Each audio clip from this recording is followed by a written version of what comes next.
오늘 여러분과 함께 나눌 말씀은 성령님을 알아야 합니다. 성령님을 알아야 합니다라는 제목으로 함께 은혜를 나누고자 합니다.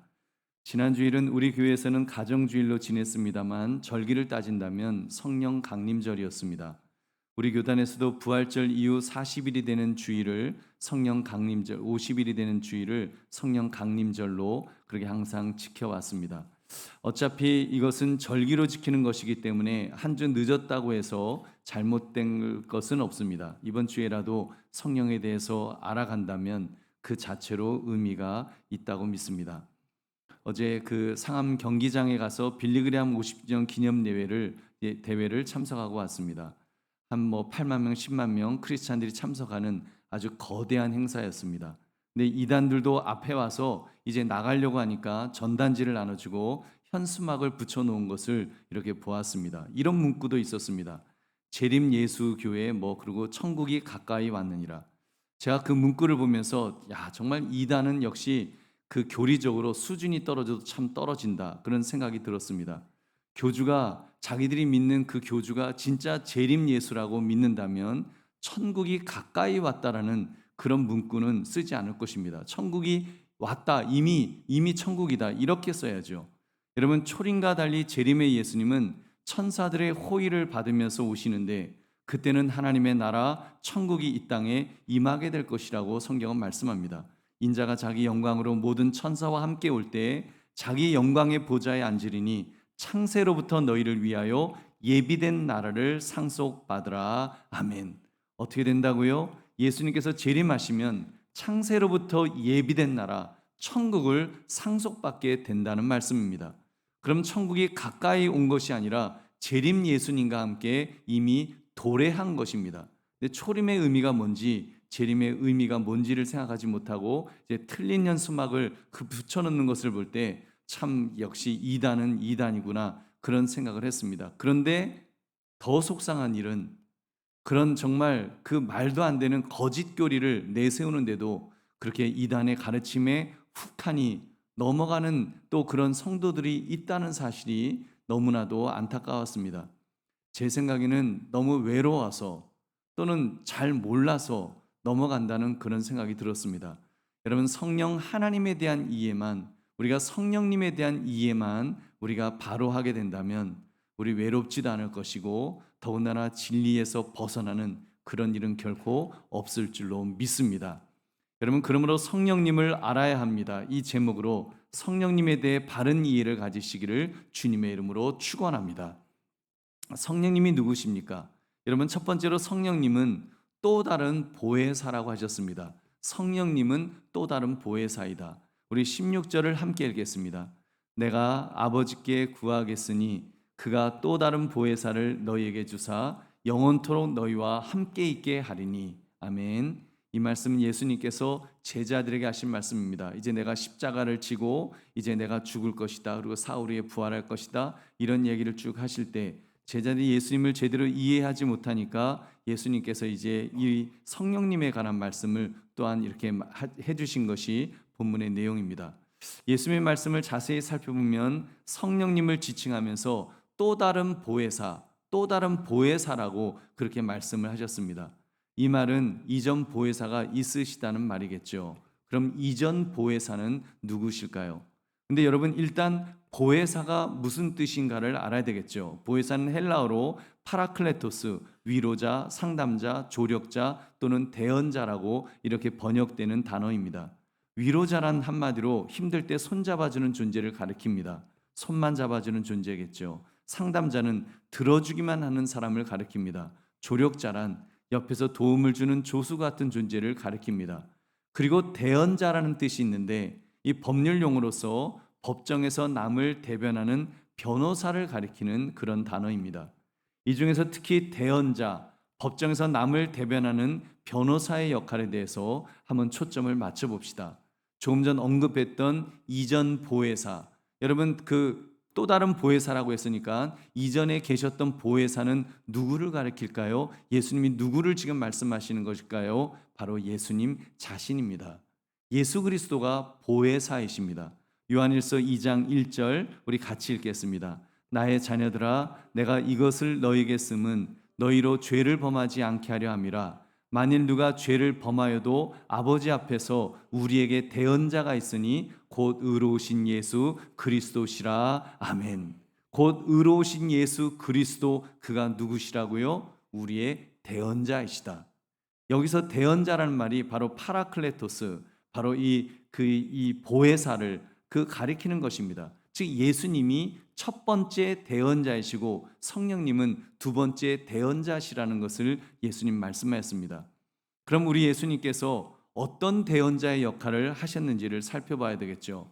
여러분, 대언자라는 말이 요즘 말로 하면 변호사, 변호해 주는 분이라는 뜻이라는 것을 말씀드렸습니다. 그래서 여러분, 찰스 아치라고 하는 아주 훌륭한 신학자가 있는데 그분이 이렇게 표현했습니다. 범죄를 저지른 사람이 법정 안 판사 앞에서 변호사 뒤에 숨는 것과 같다. 여러분, 만약 그 법정에 서야 될 일이 있으면 보통 사람들은 어떻게 하죠? 이렇게 법정에 설 때 혼자 서지 않습니다. 저는 말을 잘 못해요. 더듬거려요. 걱정하지 마세요. 법정에서 여러분보다 더 유창하게 말할 수 있는 변호사가 대신 변호해 주면 돼요. 저는 법에 대해서 무지해서 무엇이라고 말해야 될지 잘 모르겠어요. 걱정하지 마세요. 당신은 무지해도 법에 해박한 변호사가 무슨 말을 해야 될지, 또 무슨 말을 하지 말아야 될지 모두 알려줄 거예요. 여러분, 그래서 중요한 것은 이제 재판 받을 때 중요한 게 뭡니까? 변호사가 얻어내는 결과대로 여러분의 운명이 결정이 되는 것입니다. 변호사가 승소하면 자유의 몸이 되는 거예요. 변호사가 패소하면 감옥에서 그 죄값을 치러야 되는 것입니다. 여러분, 지금 말씀드린 것은 이 세상의 변호사 이야기를 지금 예로 드렸습니다. 그렇다면 예수님께서 변호사가 되셔서 하나님의 법정에서 변호해 주신다라고 한번 가정해 봅시다. 물론 예수님은 유능하셔서 한 번, 두 번, 몇 번 정도는 말을 잘 하셔서 하나님께 아무개는 좀 죄가 있지만 정황상 그랬고 이러이런 상황이 있으니까 그냥 죄 없다 해주세요. 변호해 주실 수도 있으실 것입니다. 거기다 성자 예수님이니까 아빠 찬스를 좀 쓰셔서 하나님 아버지, 저를 봐서라도 아무개를 좀 봐주세요 라고 혹시 하실 수도 있으실 것입니다. 근데 그것도요, 아무리 유능한 변호사라도 몇 번이죠. 여러분, 간혹 이렇게 영화 보면은 재벌 3세가 아주 망나니 3세가 그냥 막 죄를 짓고 다닙니다. 근데 변호사가 그 뒤 따라다니면서 아주 유능한 변호사들이, 어마어마하게 유능한 변호사들이 다 빼내주는 그런 장면들이 나오잖아요. 근데 여러분, 그렇게 빼내다가도 결국은 어떻게 돼요? 결국은 감옥에 가요. 왜냐하면 그 망나니 재벌 3세가 죄를 너무 많이 지으니까 아무리 날고 뛰는 그런 변호사라도 더 이상은 변호를 못 해주는 것입니다. 여러분, 우리의 모습이 그러하지 않을까요? 예수님이 만약에 그냥 유능한 변호사, 말 잘하는 변호사라고 한다면 여러분, 예수님이 변호를 아무리 잘해 주셔도 우리가 짓는 죄가 더 많은 것 같습니다. 우리 짓는 죄가 너무 많아서 아무 인간적인 방법으로 세상 나라의 변호사의 변호 정도로 생각한다면 여러분, 제가 볼 때 예수님도 우리가 짓는 죄의 양을 감당하지 못하실 것입니다. 그러니까 사도 바울이 이런 절규를 했습니다. 로마서 7장 24절, 오라 나는 공고한 사람이로다. 이 사망의 몸에서 누가 나를 건져내랴. 이 세상 변호사가, 어떤 변호사가 나를 이 사망의 몸에서 변호해 줄 수 있겠느냐? 나처럼 죄를 많이 짓는 사람이 어떻게 나 같은 자를 변호해 줄 수 있겠느냐? 그렇게 말할 수 있다는 것입니다. 설령 이게 오해하지 마십시오. 하나님의 아들이라고 할지라도 그냥 세상의 지혜로 머리 좋은 변호사의 변론 정도로는 우리의 모든 죄를 변호하실 수 없으실 것입니다. 왜요? 하나님은 공의의 하나님이시기 때문입니다. 공의의 하나님은 죄에 대해서 책임을 물으십니다. 성경은 죄에 대해서 이렇게 말씀합니다. 로마서 6장 23절, 죄의 삭은 사망이요 하나님의 은사는 그리스도 예수 우리 주 안에 있는 영생이니라. 죄의 대가는 사망입니다. 그럼 죄를 지었으면 벌을 받아야 되는 것입니다. 아무리 변호를 잘해줘도 벌 받지 않고는 그 죄의 문제를 해결할 길이 없는 것입니다. 그래서 하나님은 그 예수님을 선물로 주셨다고 하는데 그리스도 예수 우리 주 안에 있는 영생이다, 생명이다라고 예수님을 통해서 생명의 길을, 그런 선물을 주셨다라고 말씀하십니다. 할렐루야. 여러분, 그렇다면 우리의 변호사 예수님께서는 어떻게 우리를 변호하시길래 그것이 가능할까요? 변호는 변호인데요, 그냥 말 잘하는 변호, 법을 잘하는 그런 변호, 그 정도 갖고는 우리 죄를 우리 죄를 해결하실 길이 없으십니다. 그래서 그 변호사가 대신 죄인이 되어서 죄값을 다 치루어서 그 사건을 종결시켜서 변호해 주신 줄로 믿습니다. 여러분, 그런 변호사가 세상에 어디 있어요? 아무리 유능한 변호사도 자기가 대신 감옥 들어가는 그런 변호사 보셨습니까? 자기가 대신 제가 죄를 지은 사람이에요, 제가 사람을 죽였어요, 그래갖고 자기가 그 증거를 다 이렇게 만들어갖고 자기가 대신 그 감옥에 가서 사건을 종결시키고 그 사람은 놓아주는, 여러분, 그런 변호사는 없어요. 성경은 말씀합니다. 요한일서 2장 2절 우리 같이 읽겠습니다. 시작. 그는 우리 죄를 위한 화목제물이니 우리만 위할 뿐 아니요 온 세상의 죄를 위하심이라. 아멘. 여러분, 친히 제물이 되어 주셨다라고 말씀하십니다. 제물이란 인간을 대신하여 양이 죽는 것을 가리킵니다. 그런데 예수님은 하나님의 아들로서 죄 없으신 하나님의 아들이 친히 양처럼 제물이 되어 주셨다고 하셨습니다. 왜요? 하나님과 인간을 화목시켜 주시기 위해서. 하나님께서 죄 지은 인간을 보실 때는 죄를 보시기 때문에 죄에 대해 진노하십니다. 진노의 칼을 드십니다. 그럼 우리는 다 죽어 마땅한 것입니다. 예수님께서 대신 화목제물이 되어 주셨습니다. 대신 그 죄값을 다 치러 주셔서 우리의 모든 죄를 다 깨끗하게 씻어 주셨습니다. 할렐루야. 그렇기 때문에 우리는 자백만 하면 됩니다. 우리는 자백해야 돼요. 누구 앞에서요? 예수님 앞에서. 예수님, 나는 죄인입니다. 저는 죄를 지었습니다. 근데 예수님, 저의 죄를 용서해 주세요. 예수님이 저의 죄값을 치러주신 것 제가 잘 압니다. 주님, 나의 죄를 용서해 주세요. 요한일서 1장 9절은 말씀합니다. 만일 우리가 우리 죄를 자백하면 그는 미쁘시고 의로우사 우리 죄를 사하시며 우리를 모든 불의에서 깨끗하게 하실 것이요. 아멘. 우리 죄를 사해 주십니다. 우리를 모든 불의에서 깨끗하게 해주실 줄 믿으시기 바랍니다. 그렇기 때문에 우리의 변호사는 법정에서요, 무슨 법을 교묘하게 이용해서 변호해 주시거나 또는 구차하게 동정심을 유발해서 변호해 주시는 우리 변호사가 아니십니다. 예수님은 하나님의 법정에서 우리가 무죄일 수밖에 없는 법적 근거를 가지고 당당하게 변호해 주십니다. 하나님, 아무개가 죄를 범하였고 죄의 삭은 사망이니까 죽어 마땅한 줄 잘 압니다. 그러나 그 죄값을 대신 제가 치러줬습니다. 여기 십자가 위에 설린 이 피를 보십시오. 제가 당한 십자가 형벌을 보십시오. 아무개의 죄값을 제가 다 치렀사오니 같은 죄를 2번 벌하심은 의롭지 못하나이다. 아무개가 죄가 없다고 판결해 주십시오. 제가 죄값을 치렀습니다.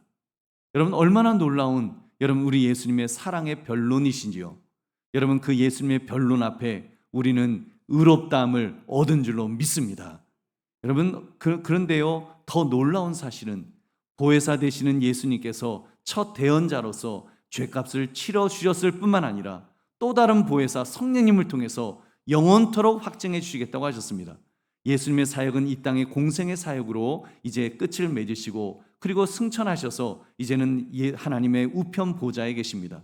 여러분, 그런데 우리 예수님께서는 우리를 고아처럼 내버려 두지 아니하시고 또 다른 보혜사 성령님을 보내주시겠다고 말씀하셨습니다. 그가 우리와 함께 하시면서 영원히 변론해 주신다는 것입니다.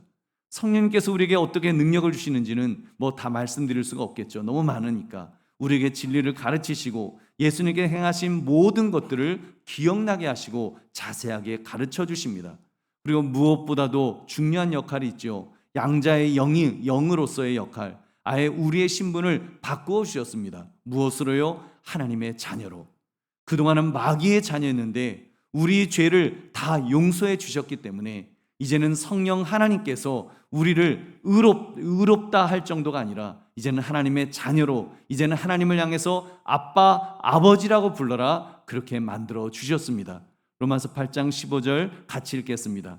너희는 다시 무서워하는 종의 영을 받지 아니하고 양자의 영을 받았으므로 우리가 아빠 아버지라고 부르짖느니라. 아멘.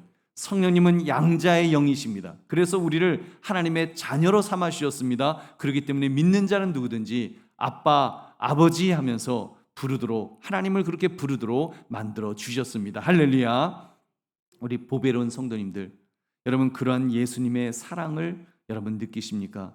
우리를 위해 첫 대언자가 되셔서 죄값을 대신 갚아 주셨을 뿐만 아니라 이제는 또 다른 대언자, 보혜사, 대언자 성령님을 보내주셔서 영원토록 우리와 함께 하시며 우리의 구원을 확증해 주셨습니다.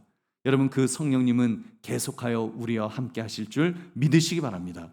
그러므로 예수님께서 보내주신 또 다른 보혜사 성령님으로 인하여 대속의 은혜를 한순간도 잊지 마시기를 주님의 이름으로 축원합니다. 두 번째, 성령은 진리의 영이십니다. 우리 17절을 함께 읽겠습니다. 그는 진리의 영이라 세상은 능히 그를 받지 못하나니 이는 그를 보지도 못하고 알지도 못함이라. 그러나 너희는 그를 아나니 그는 너희와 함께 거하시며 또 너희 속에 계시겠음이라. 아멘. 성령님은 그 예수님을 이어서 또 다른 보혜사이신 것이 확실합니다. 무엇으로요? 성령님은 진리의 영이라는 이 말씀을 통해서도 알 수 있습니다. 진리의 영, 여러분 많이 들어보셨죠? 예수님께서 나는 길이요 진리요 생명이다. 예수님은 진리이십니다. 여러분 예수님이 진리이신 것처럼 성령님 역시도 진리의 영이신 줄 믿으시기 바랍니다. 그가 진리의 영이시기 때문에 영적 DNA가 여러분 세상 사람들과는 완전히 다르십니다. 그래서 세상은 능히 그를 받지 못한다 그랬습니다. 세상은 그를 보지도 못하고 알지도 못한다는 것입니다. 여러분 참 이상합니다. 신기합니다. 예수 믿지 않는 사람은 그가 박사이건 대학 교수이건 어떤 분야의 전문가이건 성령 하나님에 대해서 아무것도 모릅니다. 설명해줘도 모릅니다. 가르쳐줘도 무슨 말인가 싶어 합니다. 여러분 그럴 수밖에 없습니다. 영이 다르니까요. 세상의 영과 하나님의 영은 다르기 때문입니다. 성령은 진리의 영으로서 하나님의 영이십니다. 세상의 영은, 마귀의 영은 진리와는 반대로 가는 영입니다. 고린도전서 2장 14절, 육에 속한 사람은 하나님의 성령의 일들을 받지 아니하나니 이는 그것들이 그에게는 어리석게 보이며 또 그는 그것들을 알 수도 없나니 그러한 일은 영적으로 분별되기 때문이라. 아멘. 그래서 세상 사람들은 성령의 일들을 받지 않는다고 했습니다. 어리석어 보일 테니까요. 알 수도 없기 때문입니다. 그러나 예수 그리스도를 믿는 사람, 예수님이 자신의 죄를 위해 죽으셨으며 그를 믿음으로 죄사함 받고 구원받은 사람은 성령을 알 수 있습니다. 성령님이 함께 거하신다고 하셨습니다. 아니 아예 그 속에 계신다고 하셨습니다. 할렐루야. 성령님이 우리와 함께 하시는 것입니다. 여러분 우리 보배로운 성도들이요, 성령은 진리의 영이십니다. 그 진리의 영이 여러분 안에 계셔서 지금도 아바 아버지라고 부르도록 만드시는 줄 믿으시기 바랍니다. 예수님이 누구신지, 그가 십자가에서 나의 죄를 위해서 죽으심으로 죄 용서해 줬음을 깨닫게 해주십니다. 그래서 성경을 읽으면 그 성경 말씀이 진리라는 것을 깨닫게 해주시는 것입니다. 여러분 그 진리 위에 든든히 서시기를 주님의 이름으로 축원합니다. 진리의 영이신 성령님이 함께 하시기 때문에 여러분은 흔들려서는 안 될 것입니다. 여러분 서두에도 말씀드렸습니다만 이단들이 기승을 부리고 있습니다. 이번에 갔다가 어떻게 여러분 기독교인들이 그 10만 명이 모인다고 하는 그 자리에 이단들이 앞에 그서 기다리고 있으면서 이제 전단지를 뿌리는 거예요. 그러니까 막 이제 우리 안내하는 그런 분들이 그거 받지 마세요 막 그러는 거예요. 뭐 법적으로 우리가 그 사람들을 쫓아낼 수는 없으니까 그 받지 마세요 하면서 그 이단이야 하면서 막 그러는 거예요. 그렇게 강팍하게 그 이단들이 그 전달해 주는 것을 이렇게 보았습니다. 여러분 가장 안타까운 것은 그런 이단의 유혹에 여러분 넘어가는 성도들이 있다라는 거예요. 그 사람들이 계속해서 지금 이단들이 일어나고 있는데 그 대부분 거의 대부분이 예수 믿는 사람들, 그 성도들을 그렇게 미혹한다라는 사실입니다. 여러분 이단들에 넘어가는 이유는 세상이 악해지고 말세가 다가오기 때문인 것도 있습니다만 여러분 이런 부분이에요. 성도들을 미혹하는데 그런 공격들을 합니다.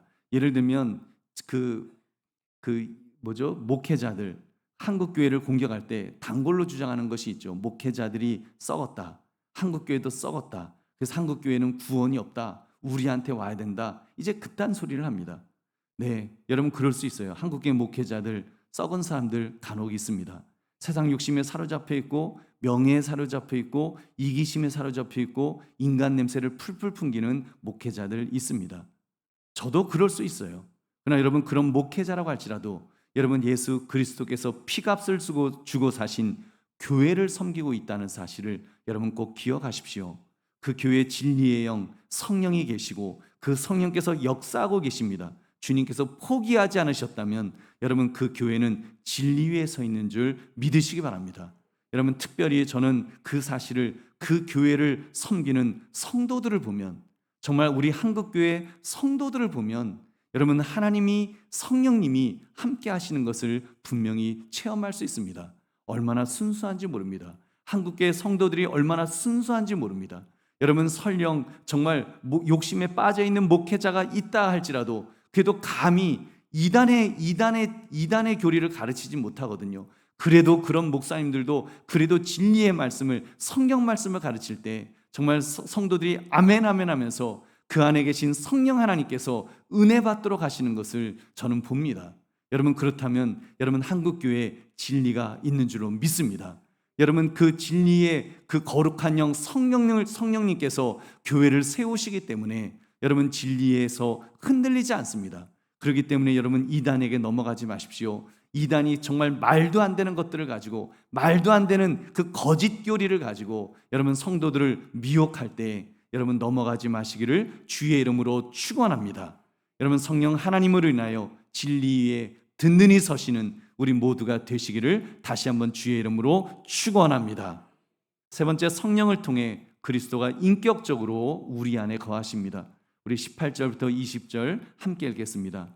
내가 너희를 고아와 같이 버려두지 아니하고 너희에게로 오리라. 조금 있으면 세상은 다시 나를 보지 못할 것이로되 너희는 나를 보리니 이는 내가 살아있고 너희도 살아있겠음이라. 그날에는 내가 아버지 안에 너희가 내 안에 내가 너희 안에 있는 것을 너희가 알리라. 아멘. 예수님의 약속의 말씀입니다. 내가 너희에게로 오리라. 내가 너희에게로 오리라.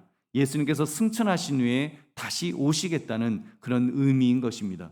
여러분 그 예수님은 그렇게 제자들에게 나타나셨고 세상은 다시는 예수님을 보지 못하는 그런 이제 일이 벌어졌죠. 왜요? 여러분 예수님은 우리가 고아처럼 벌어져 있는 것을 원하지 않기 때문에 예수님은 다시 오시겠다라고 말씀하셨습니다.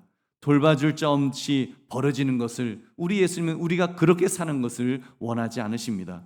홀로 이 거친 세상 속에서 투쟁하도록 그냥 내버려 두지 않으시는 줄 믿으시기 바랍니다.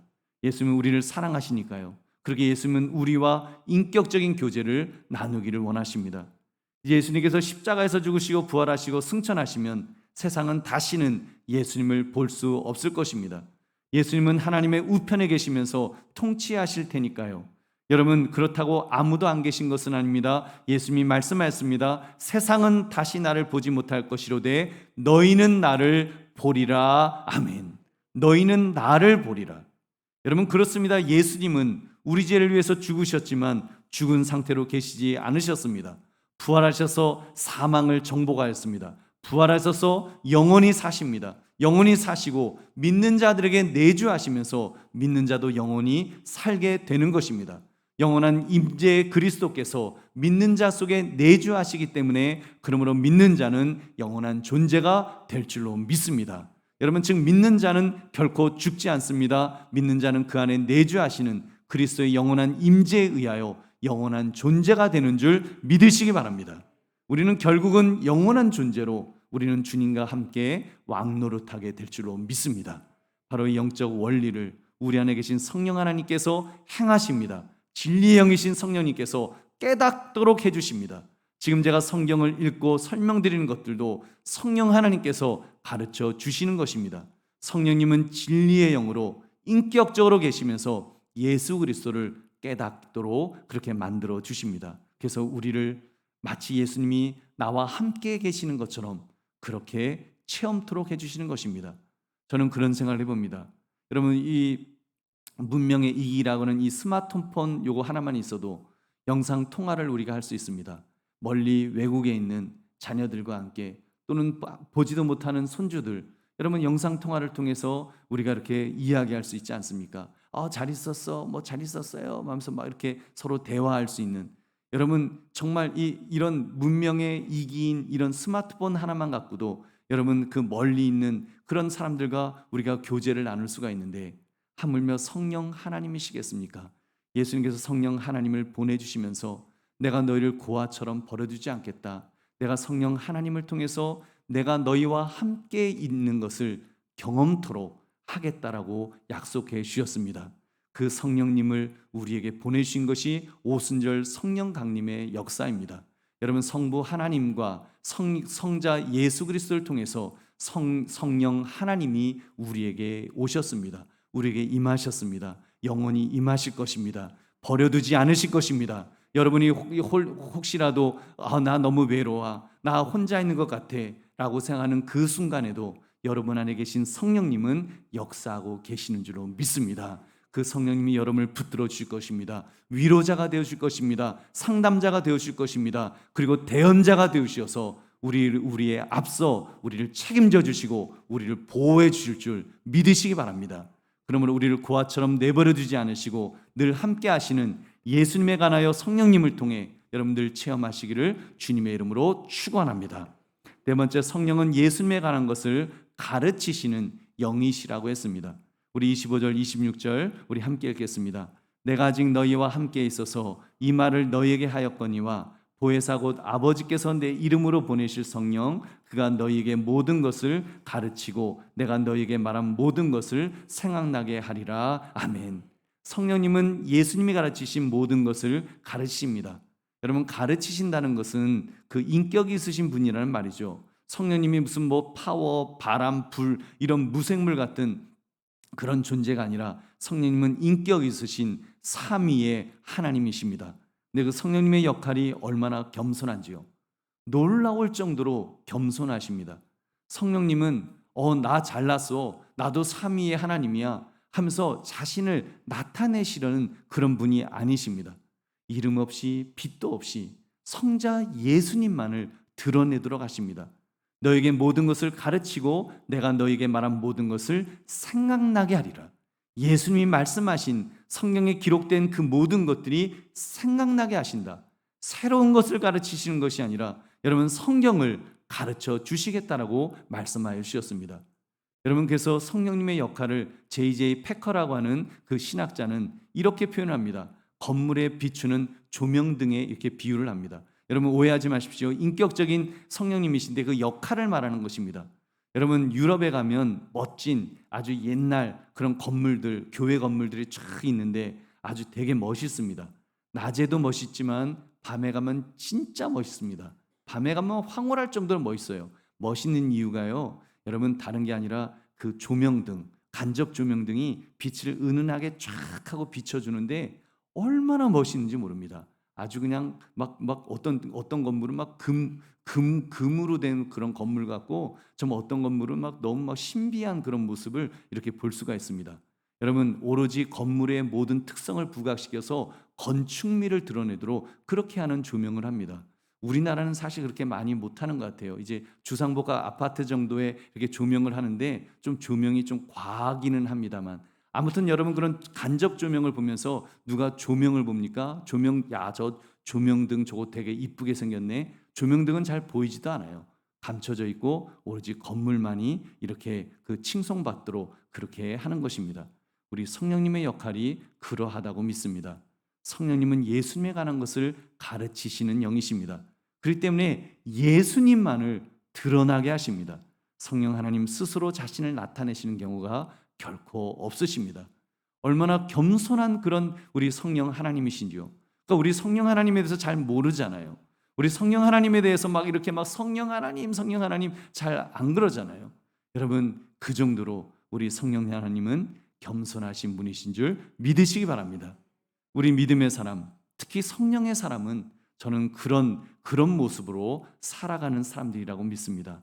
기도 많이 하는 분들 당연히 성령 충만한 사람이라고 할 수 있는데 그 모습이 너무나도 겸손합니다.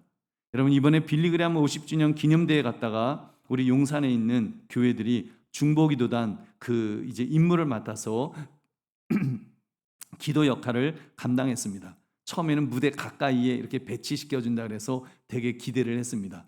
그리고 또 들어갈 때도요, 사람들이 줄을 쫙 섰어요. 근데 중보기도단입니다 딱 했더니 통과. 저희는 그냥 쫙 통과돼서 신나게 탁 들어갔어요. 그래서 들어가서 자리에 앉으려고 딱 앉았는데 뭐가 있었을까요? 앞에 거대한 벽 하나가 턱하니 앞에 거대한 벽이 있는 거예요. 그게 뭔가 하면 무대 뒤쪽이에요.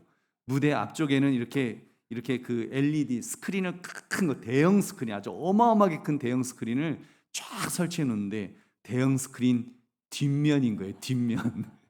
하나도 안 보이는 거예요. 하나도 안 보여. 하여튼 그래서 뭘로 받는가 하면 소리만 듣고 양쪽에 있는 큰 이제 대형 스크린 공중에 있는 거 그걸로 봤습니다. 그러니까 이게 지금 우리가 참석을 이게 해는 건지 아니면 집에서 TV로 보고 있는 건지 헛갈릴 정도로 소리는 라이브로 들리는데 하여튼 보는 거는 전부 TV로 여러분 TV로 보신 분들 계실 텐데 저희도 TV로 봤습니다. 네, 저 그 모습을 보면서 정말 깨달았습니다. 중보기도단은 말 그대로 기도의 용사들인데 성령 충만한 사람들인데 성령님을 따라서 참 겸손하게 만드는구나. 그리고 그렇게 하면 아마 보통 성도들 같으면 화내고 다 뛰쳐나갔을 거예요.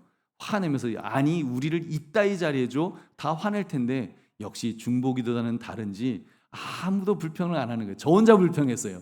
속으로 저는 너무 속상하고 미안하고 우리 성도님들하고 같이 갔는데 그 은혜 앞자리에서 딱 이렇게 같이 은혜 받고 싶었는데 아니 어떻게 그 뒷자리 사람들 앉지도 않는 자리 앞에 보니까 자리가 비어 있어요. 비어 있는 자리 놔두고 어떻게 우리를 거기다 앉혔는가 싶은 게 너무너무 속상했었습니다. 여러분, 그 성령님을 따라 겸손한 줄로 믿습니다. 여러분, 그러면서 우리 교회도 마찬가지라는 생각이 들었습니다. 사실 지금 우리가 예배드리고 있지만 예배드리는 동안에 지금 권사님들 몇 분들은 중보기도단으로 지금 이 예배를 위해서 기도를 해주십니다. 10몇 년을 지금 그렇게 해주시고 있어요. 아마 거의 제가 오기 전부터 아니면 온 후부터 계속해서 기도해 주십니다. 제가 한 번도 밥도 한 번 산 적이 없습니다. 가서 제가 수고하셨다고 인사한 적도 없습니다.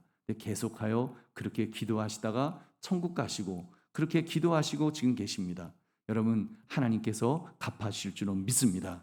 정말 겸손하게 아무도 고맙습니다, 감사합니다, 수고하시고 있네요 그러지 않아도 정말 묵묵히 기도하는 그 모습이 성령의 사람, 기도의 사람의 모습인 줄로 믿습니다. 여러분, 봉사하시는 분들도 마찬가지입니다. 봉사하시는 분들 정말 이름 없이 빚도 없이 아무도 누가 알아주지 않습니다. 아무도 누가 수고했다고 하지 않습니다. 여러분은 매주마다 정말 아침마다 수고하고 봉사하시는 봉사하는 분들도 계시고 오늘도 또 어느 성도님 정말 이름 없이 빚도 없이 정말 땀을 흘리면서 수고하셨지만 아무도 수고했다는 말도 안 했어요.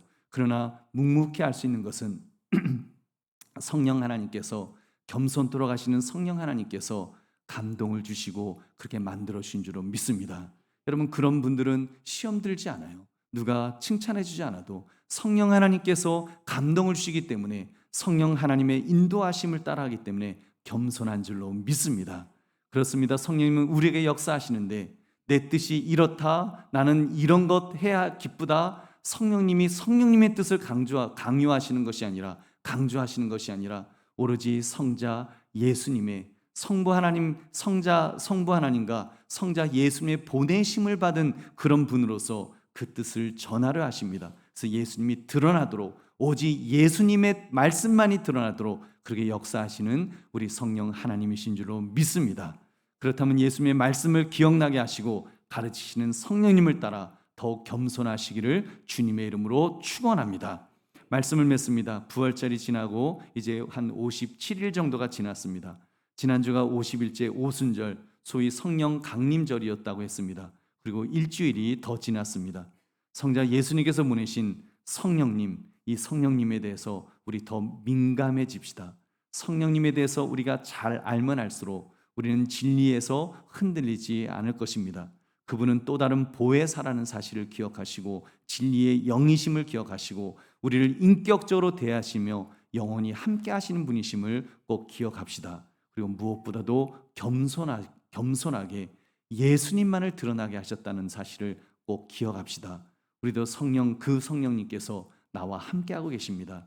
그 성령님이 나와 함께 하시기 때문에 지금 우리가 기도할 때 아버지라고 기도할 수 있었고, 우리가 지금 이렇게 이 예배 자리에 나와서 하나님께 예배 드릴 수 있는 것도 성령 하나님께서 우리의 마음에 감동을 주셨기 때문인 것입니다. 여러분, 그 성령님에 민감해집시다. 그 성령님을 닮아갑시다. 그래서 정말 오늘 이 말씀의 제목처럼 성령님을 알아야 됩니다. 이 제목처럼 성령님을 알아서 성령님을 닮아가는 더 겸손한 우리 모두가 되시기를 주님의 이름으로 축원합니다. 우리 함께 기도하겠습니다. 오늘 말씀 생각하시면서 하나님, 참으로 성령님으로 인해서 우리가 더 겸손하며 무엇보다도 진리 위에 서서 흔들리지 않는 사람 되게 해달라고, 이단의 유혹에 넘어가는 성도 되지 않도록 주여 우리를 붙들어 주시옵소서. 성령 하나님, 우리에게 성령 충만의 은혜를 더하여 달라고 우리 주여 한번 외치고 기도하겠습니다. 주여